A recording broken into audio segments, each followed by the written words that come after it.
Kinontra ni Senadora Miriam Defensor Santiago ang mungkahing hospital arrest kay Senador Juan Ponce Enrile na nahaharap ngayon sa kasong plunder dahil sa PDAF scam. Giit ni Santiago, wala namang sakit si Enrile, hindi siya dapat isailalim sa hospital arrest. Dagdag pa ng mambabatas, dapat magkaroon ng pantay na pagtrato sa mga akusado. Narito ang kanyang pahayag. Drama King.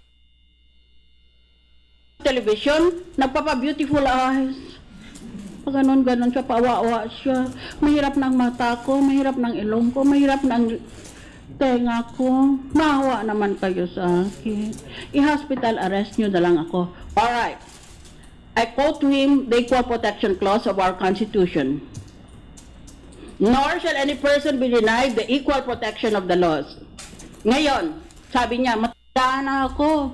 Huwag mo na ako i-detain. Ilagay mo na lang ako sa ospital. Aba, edi, lahat ngayon na matanda na, let's say, as defined by law, as a senior citizen, 60 years old and above, edi lahat sila who are detention prisoners should now